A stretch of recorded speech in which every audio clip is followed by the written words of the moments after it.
Olá, sejam muito bem-vindos ao canal Liber Audiolivro. Eu sou a Giovana e hoje vou iniciar a leitura do livro O Ateneu, de Raul Pompeia. Vamos ao capítulo 1.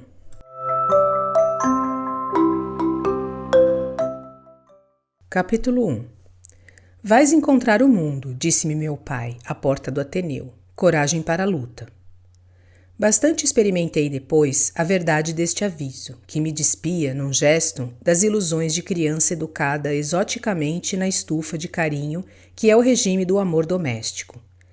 Diferente do que se encontra fora, tão diferente, que parece o poema dos cuidados maternos um artifício sentimental, com a vantagem única de fazer mais sensível a criatura à impressão rude do primeiro ensinamento, têmpera brusca da vitalidade na influência de um novo clima rigoroso. Lembramo-nos, entretanto, com saudade hipócrita, dos felizes tempos, como se a mesma incerteza de hoje, sob outro aspecto, não nos houvesse perseguido outrora, e não viesse de longe a enfiada das decepções que nos ultrajam. Eufemismo. Os felizes tempos, eufemismo apenas, igual aos outros que nos alimentam, a saudade dos dias que correram como melhores. Bem considerando, a atualidade é a mesma em todas as datas. Feita a compensação dos desejos que variam, das aspirações que se transformam, alentadas perpetuamente do mesmo ardor, sobre a mesma base fantástica de esperanças, a atualidade é uma. Sob a coloração cambiante das horas, um pouco de ouro mais pela manhã, um pouco mais de púrpura ao crepúsculo, a paisagem é a mesma de cada lado, beirando a estrada da vida. Eu tinha 11 anos. Frequentara como externo, durante alguns meses, uma escola familiar do Caminho Novo, onde algumas senhoras inglesas, sob a direção do pai, distribuíam educação à infância como melhor lhes parecia. Entrava às 9 horas, timidamente, ignorando as lições com a maior regularidade, e bocejava até às 2, torcendo-me de insipidez sobre os carcomidos bancos que o colégio comprara, de pinho e usados, lustrosos do contato da malandragem de não sei quantas gerações de pequenos. Ao meio-dia davam-nos pão com manteiga. Esta recordação gulosa é o que mais pronunciadamente me ficou dos meses de externato. Com a lembrança de alguns companheiros, um que gostava de fazer rir às aulas, espécie interessante de mono louro arrepiado, vivendo a morder nas costas da mão esquerda uma protuberância calosa que tinha. Outro, adamado, elegante, sempre retirado, que vinha à escola de branco, engomadinho e radioso, fechada a blusa em diagonal do ombro à cinta, por botões de madrepérola. Mais ainda, a primeira vez que ouvi certa injúria crispa, um palavrão cercado de terror no estabelecimento, que os partistas denunciavam às mestras por 2 iniciais como em monograma. Lecionou-me depois um professor em domicílio. Apesar deste ensaio da vida escolar a que me sujeitou a família, antes da verdadeira aprovação, eu estava perfeitamente virgem para as sensações novas da nova fase, o internato. Destacada do conchego placentário da dieta caseira, vinha próximo o momento de se definir a minha individualidade. Amarguei por antecipação o adeus às primeiras alegrias. Olhei triste os meus brinquedos, antigos já, os meus queridos pelotões de chumbo. Espécie do museu militar de todas as fardas, de todas as bandeiras, escolhida amostra da força dos estados, em proporções de microscópio, que eu fazia formar a combate como uma ameaça tenebrosa ao equilíbrio do mundo, que eu fazia guerrear em desordenado aperto, massa tempestuosa das antipatias geográficas, encontro definitivo e ebulição dos seculares ódios de fronteira e de raça, que eu pacificava por fim com uma facilidade de providência divina, intervindo sabiamente, resolvendo as pendências pela concórdia promíscua das caixas de pau. Força era deixar a ferrugem do abandono, o elegante vapor da linha circular do lago, no jardim, onde talvez não mais tornasse a perturbar com a palpitação das rodas a sonolência amorosa dos peixinhos, rubros, dourados, argentados, pensativos à sombra dos tinhorões, na transparência da mantina da água. Mas um movimento animou-me, primeiro estímulo sério da vaidade. Distanciava-me da comunhão da família como um homem. Ia por minha conta empenhar a luta dos merecimentos, e a confiança nas próprias forças sobrava. Quando me disseram que estava a escolha feita da casa de educação que me devia receber, a notícia veio achar-me em armas para a conquista audaciosa do desconhecido. Um dia, meu pai tomou-me pela mão, minha mãe beijou-me a testa, molhando-me de lágrimas os cabelos, e eu parti. 2 vezes fora visitar o Ateneu antes da minha instalação. Ateneu era o grande colégio da época. Afamado por um sistema de nutrido reclame, mantido por um diretor que de tempos em tempos reformava o estabelecimento, pintando-o jeitosamente de novidade, como os negociantes que liquidam para recomeçar com artigos de última remessa, o Ateneu desde muito tinha consolidado o crédito na preferência dos pais, sem levar em conta a simpatia da meninada, a cercar de aclamações o bombo vistoso dos anúncios. O Dr. Aristarco Argolo de Ramos, da conhecida família do Visconde de Ramos, do Norte, enchia o império com o seu renome de pedagogo. Eram boletins de propaganda pelas províncias, conferências em diversos pontos da cidade, a pedidos, a substância, atochando a imprensa dos lugarejos, caixões, sobretudo de livros elementares, fabricados às pressas com o ofegante e esbaforido concurso de professores prudentemente anônimos, caixões e mais caixões de volumes cartonados em Leipzig, inundando as escolas públicas de toda parte com a sua invasão de capas azuis, rosas, amarelas, em que o nome de Aristarco, inteiro e sonoro, oferecia-se ao pasmo venerador dos esfaimados de alfabeto dos confins da pátria. Os lugares que os não procuravam eram um belo dia surpreendidos pela enchente, gratuita, espontânea e irresistível. E não havia senão aceitar a farinha daquela marca para o pão do espírito. E engordavam as letras à força daquele pão. Um benemérito. Não admira que em dias de gala, íntima ou nacional, festas do colégio ou recepções da coroa, o largo peito do grande educador desaparecesse sob constelações de pedraria, opulentando a nobreza de todos os honoríficos berloques. Nas ocasiões de aparato é que se podia tomar o pulso ao homem. Não só as condecorações gritavam-lhe do peito, como uma couraça de grilos: Ateneu, Ateneu. Aristarco todo era um anúncio. Os gestos calmos, soberanos, eram de um rei. O autocrata excelso dos silabários, a pausa hierática do andar deixava sentir o esforço, a cada passo, que ele fazia para levar adiante, de empurrão, o progresso do ensino público. O olhar fulgurante, sob a crispação áspera dos supercílios de monstro japonês, penetrando de luz as almas circunstantes, era a educação da inteligência. O queixo, severamente escanhoado, de orelha a orelha, lembrava a lisura das consciências limpas, era a educação moral. A própria estatura, na imobilidade do gesto, na mudez do vulto, a simples estatura dizia dele: aqui está um grande homem. Não veem os côvados de Golias? Retorça-se sobre tudo isto um par de bigodes, volutas maciças de fios alvos, torneadas a capricho, cobrindo os lábios, fecho de prata sob o silêncio de ouro que tão belamente impunha como o retraimento fecundo do seu espírito, teremos esboçado moralmente, materialmente, o perfil do ilustre diretor. Em suma, um personagem que, ao primeiro exame, produzia-nos a impressão de um enfermo, desta enfermidade atroz e estranha, a obsessão da própria estátua. Como tardasse a estátua, Aristarco interinamente satisfazia-se com a afluência dos estudantes ricos para o seu instituto. De fato, os educandos do Ateneu significavam a fina flor da mocidade brasileira. A irradiação do reclame alongava de tal modo os tentáculos através do país que não havia família de dinheiro enriquecida pela setentrional borracha ou pela charqueada do sul que não reputasse um compromisso de honra com a posteridade doméstica mandar dentre seus jovens 1, 2, 3 representantes abeberar-se à fonte espiritual do Ateneu.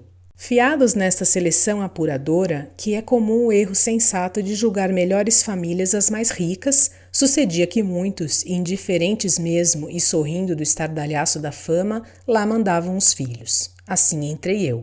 A primeira vez que vi o estabelecimento foi por uma festa de encerramento de trabalhos. Transformara-se em anfiteatro uma das grandes salas da frente do edifício, exatamente a que servia de capela. Paredes estucadas de suntuosos relevos e o teto aprofundado em largo medalhão de magistral pintura, onde uma aberta de céu azul despenhava aos cachos deliciosos anjinhos, ostentando atrevimentos róseos de carne, agitando os minúsculos pés e as mãozinhas, desatando fitas de gaze no ar. Desarmado o oratório, construíram-se bancadas circulares que encobriam o luxo das paredes. Os alunos ocupavam a arquibancada.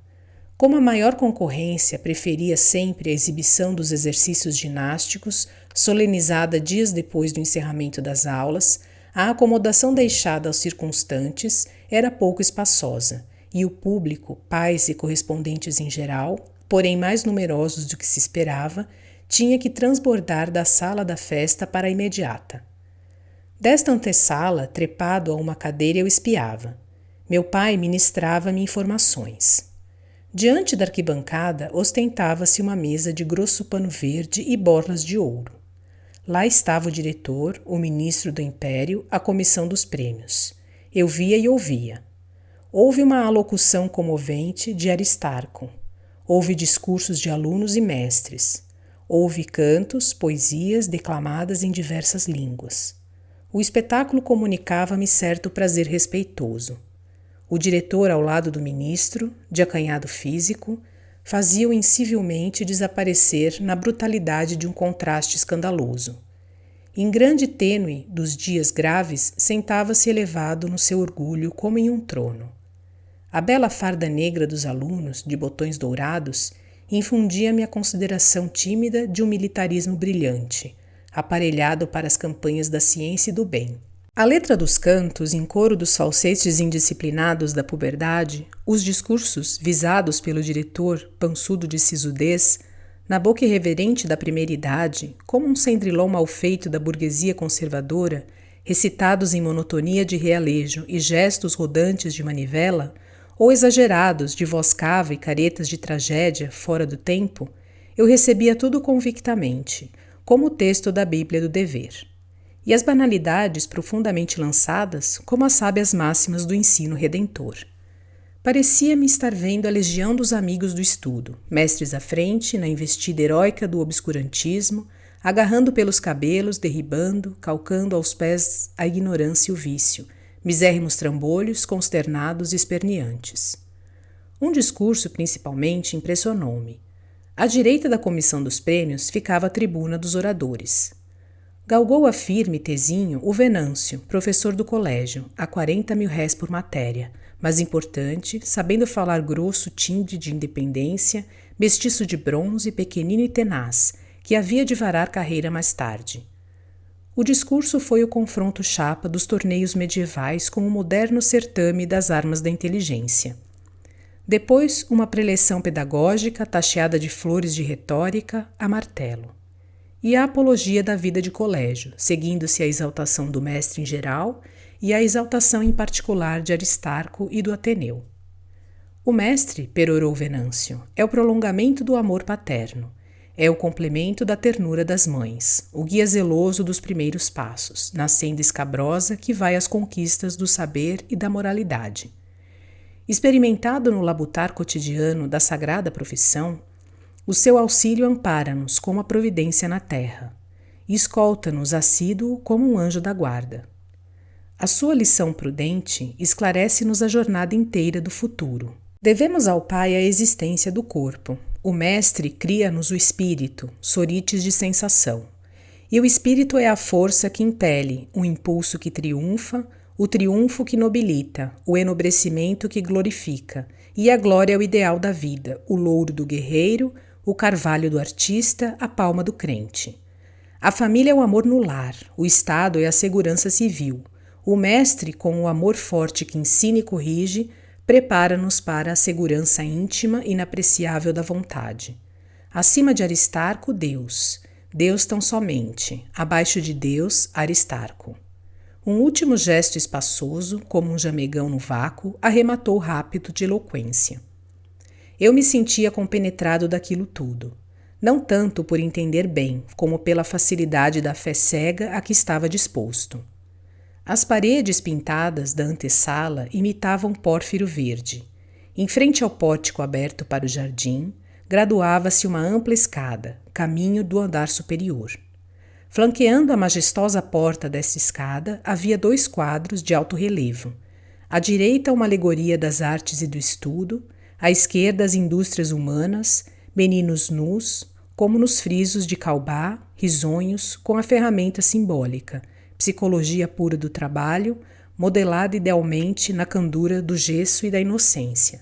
Eram meus irmãos. Eu estava a esperar que um deles, convidativo, me estendesse a mão para o bailado feliz que os levava. Que não seria o colégio, tradução concreta da alegoria, ronda angélica de corações à porta de um templo, dúlia permanente das almas jovens no ritual austero da virtude. Por ocasião da festa da ginástica, voltei ao colégio. O Ateneu estava situado no Rio Comprido, extremo, ao chegar aos morros. As eminências de sombria pedra e a vegetação selvática debruçavam sob o edifício um crepúsculo de melancolia, resistente ao próprio sol, a pino, dos meios-dias de novembro.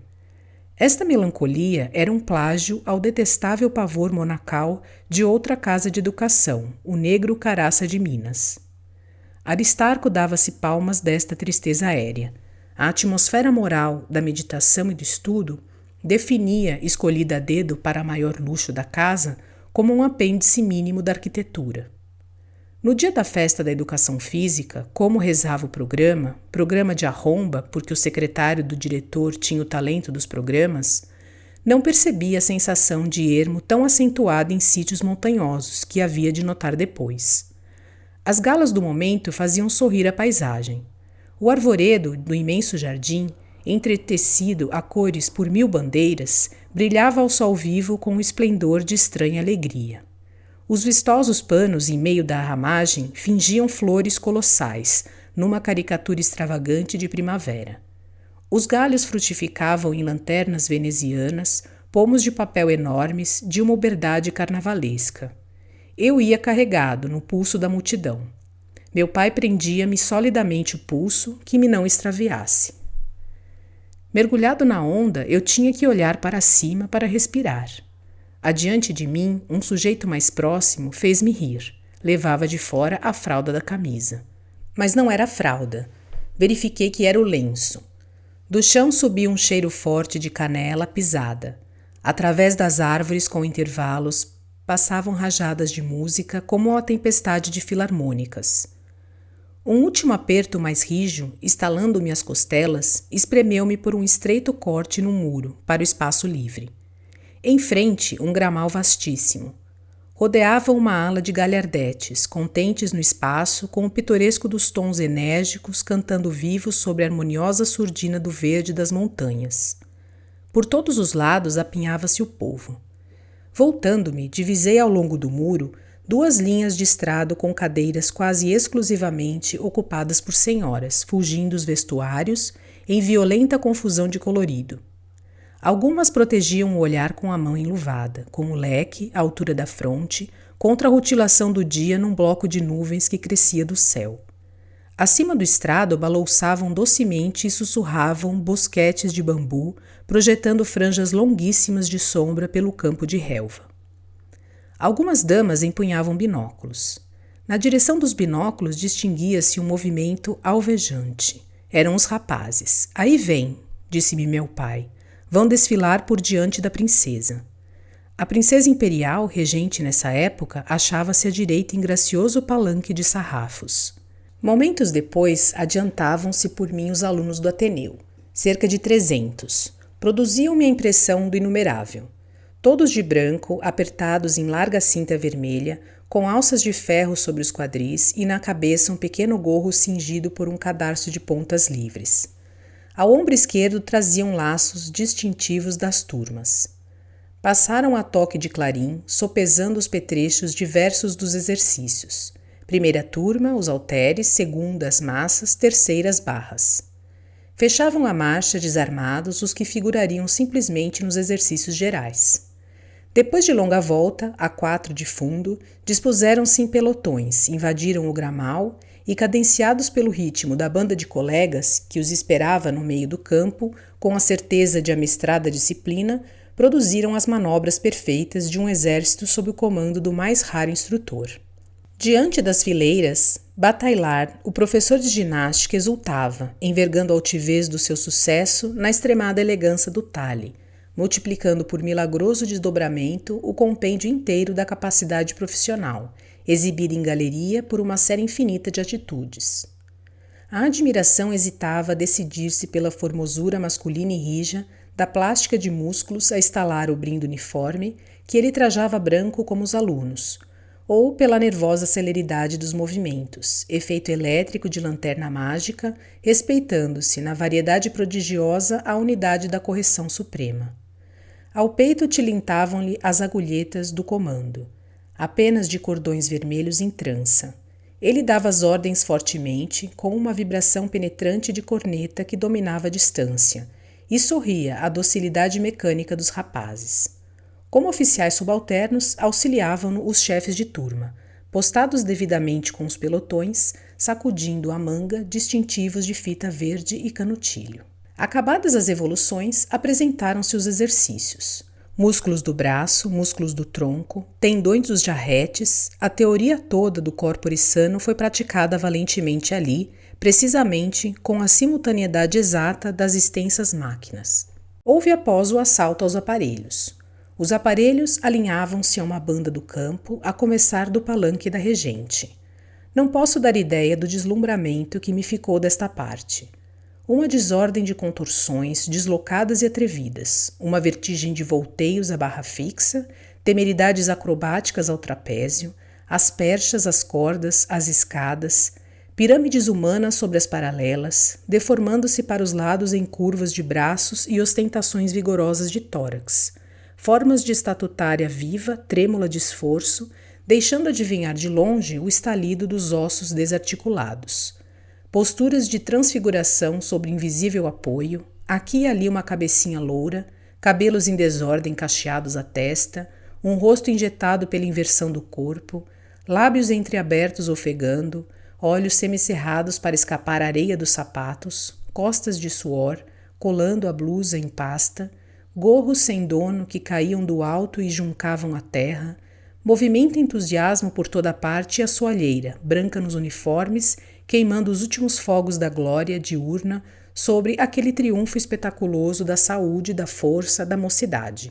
O professor Bataillard, enrubescido de agitação, rouco de comandar, chorava de prazer. Abraçava os rapazes indistintamente. Duas bandas militares revisavam-se ativamente, comunicando animação à massa dos espectadores. O coração pulava-me no peito com um alvoroço novo que me arrastava para o meio dos alunos, numa leva ardente de fraternidade. Eu batia palmas, gritos escapavam-me, de que me arrependia quando alguém olhava. Deram fim à festa os saltos, os páreos de carreira, as lutas romanas e a distribuição dos prêmios de ginástica, que a mão egrégia da sereníssima princesa e a pouco menos do esposo Augusto alfinetavam sobre os peitos vencedores. Foi de ver-se, os jovens atletas aos pares aferrados, empuxando-se, constringindo-se, rodopiando, rolando na selva com gritos satisfeitos e arquejos de arrancada. Os corredores, alguns em rigor, respiração medida, beiços unidos, punhos cerrados contra o corpo, passo miúdo e vertiginoso, outros irregulares, bracejantes, prodigalizando pernadas, rasgando o ar a pontapés, numa precipitação desengonçada de avestruz, chegando esbofados, com placas de poeira na cara, ao poste da vitória. Aristarco arrebentava de júbilo.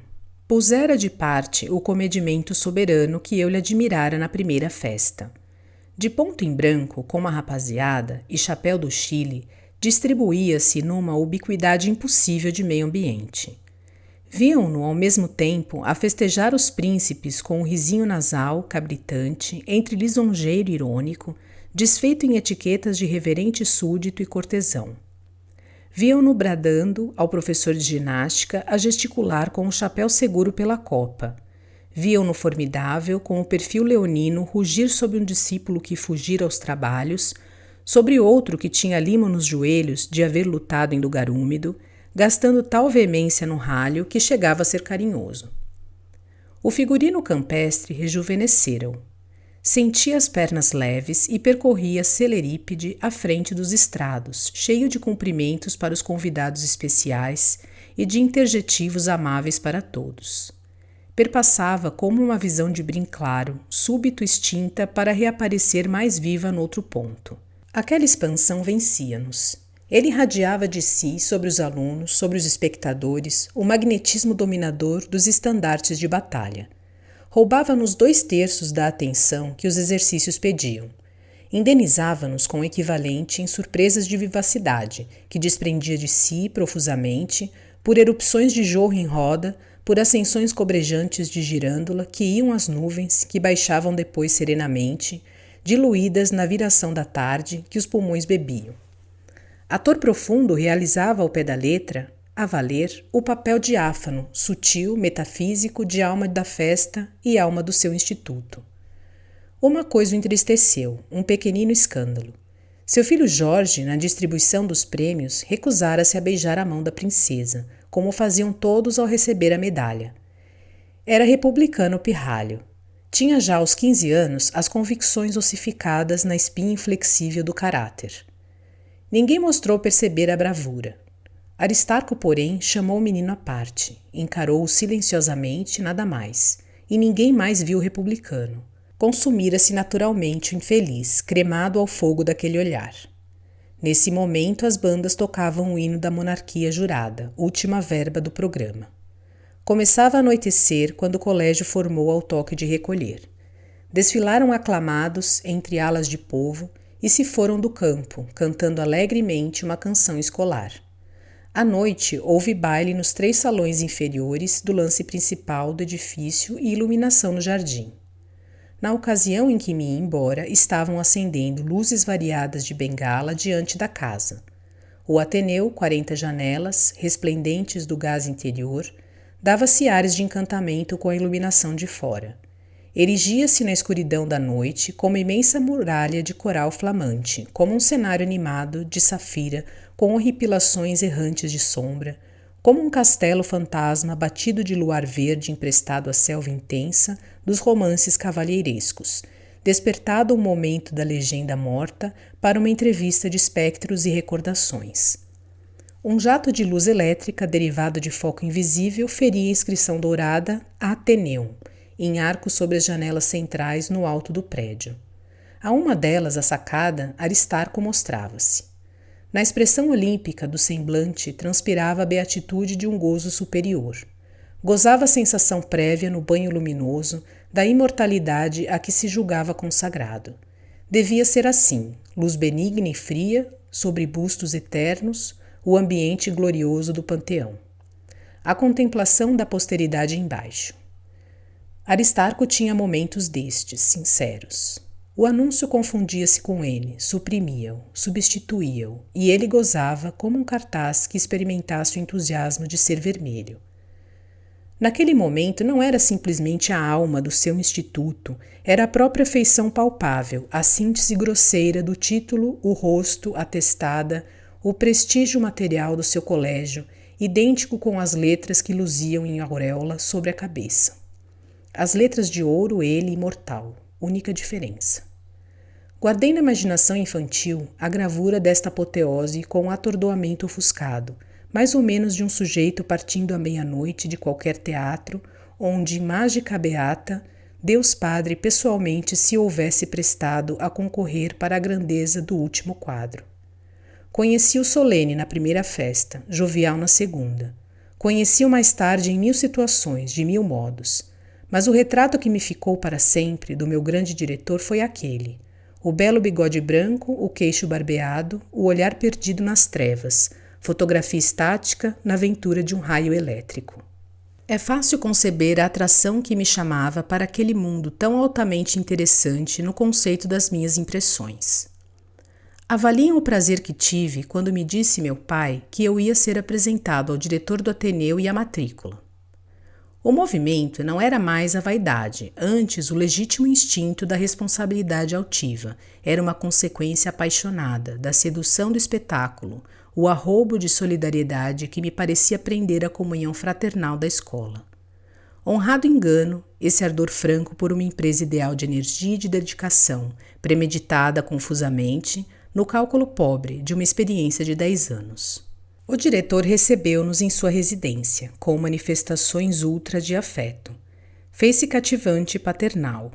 Abriu-nos amostras dos melhores padrões do seu espírito, evidenciou as faturas do seu coração. O gênero era bom, sem dúvida nenhuma, que apesar do paletó de seda e do calçado raso com que se nos apresentava, apesar da bondosa familiaridade com que declinava até nós, nem um segundo o destituí da altitude de divinização em que o meu critério embasbacado aceitara. Verdade é que não era fácil reconhecer ali, tangível e em carne, uma entidade outrora da mitologia das minhas primeiras concepções antropomórficas. Logo após Nosso Senhor, o qual eu imaginara velho, feíssimo, barbudo, impertinente, corcunda, ralhando por trovões, carbonizando meninos com o corisco. Eu aprendera a ler pelos livros elementares de Aristarco e o supunha velho como o primeiro, porém rapado, de cara chupada, pedagógica, óculos apocalípticos, carapuça negra de borla, fanhoso, onipotente e mau, com uma das mãos para trás escondendo a palmatória e doutrinando a humanidade o beabá. As impressões recentes derrogavam meu Aristarco, mas a hipérbole essencial do primitivo transmitia-se ao sucessor por um mistério de hereditariedade renitente. Dava-me gosto, então, a peleja renhida das duas imagens e aquela complicação imediata do paletó de seda e do sapato raso, fazendo aliança com Aristarco II contra Aristarco I no reino da fantasia. Nisto afagaram-me a cabeça. Era ele. Estremeci. — Como se chama o amiguinho? Perguntou-me o diretor. — Sérgio. Dei o nome todo, baixando os olhos e sem esquecer o seu criado da estrita cortesia. Pois, meu caro senhor Sérgio, o amigo há de ter a bondade de ir ao cabeleireiro deitar fora esses cachinhos. Eu tinha ainda os cabelos compridos por um capricho amoroso de minha mãe. O conselho era visivelmente salgado de censura. O diretor, explicando a meu pai, acrescentou com o risinho nasal que sabia fazer. Sim, senhor, os meninos bonitos não provam bem no meu colégio. Peço licença para defender os meninos bonitos, objeitou alguém entrando. Surpreendendo-nos com esta frase, untuosamente escoada por um sorriso, chegou a senhora do diretor, Dona Emma. Bela mulher em plena prosperidade dos 30 anos de Balzac, formas alongadas por graciosa magreza, erigindo, porém, o tronco sobre quadris amplos, fortes como a maternidade, olhos negros, pupilas retintas de uma cor só, que pareciam encher o talho folgado das pálpebras. De um moreno rosa que algumas formosuras possuem e que seria também a cor do jambo, se jambo fosse rigorosamente o fruto proibido. Adiantava-se por movimentos oscilados, cadência de minueto harmonioso e mole que o corpo alternava. Vestia cetim preto justo sobre as formas, reluzente como o pano molhado, e o cetim vivia com ousada transparência a vida oculta da carne. Esta aparição maravilhou-me. Houve as apresentações de cerimônia e a senhora, com um nadinha de excessivo desembaraço, sentou-se ao divã perto de mim. — Quantos anos tem? Perguntou-me. — 11 anos. Parece ter 6 com esses lindos cabelos. Eu não era realmente desenvolvido. A senhora colhia-me o cabelo nos dedos. — Corte e ofereça à mamãe, aconselhou com uma carícia. É a infância que aí fica, nos cabelos louros. Depois, os filhos nada mais têm para as mães. O poemeto de amor materno deliciou-me como uma divina música. Olhei furtivamente para a senhora. Ela conservava sobre mim as grandes pupilas negras, lúcidas, numa expressão de infinda bondade. Que boa mãe para os meninos, pensava eu.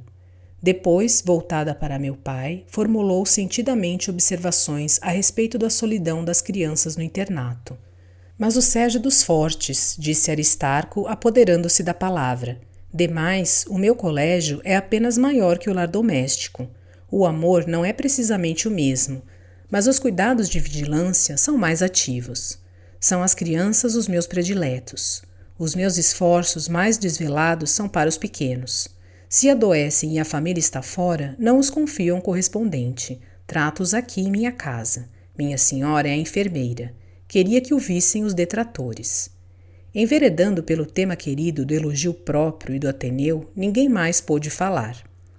Aristarco, sentado, de pé, cruzando terríveis passadas, imobilizando-se a repentes inesperados, gesticulando como um tribuno de mítins, clamando como para um auditório de 10.000 pessoas, majestoso sempre, alçando os padrões admiráveis, como um leiloeiro e as opulentas faturas, desenrolou com a memória de uma última conferência a narrativa dos seus serviços à causa santa da instrução.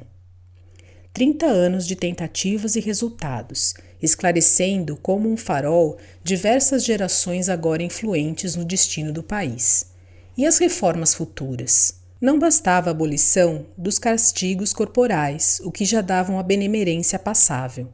Era preciso a introdução de métodos novos, supressão absoluta dos vexames de punição, modalidades aperfeiçoadas no sistema das recompensas, ajeitação dos trabalhos de maneira que seja a escola um paraíso, adoção de normas desconhecidas cuja eficácia ele pressentia, perspicaz como as águias. Ele havia de criar. Um horror à transformação moral da sociedade.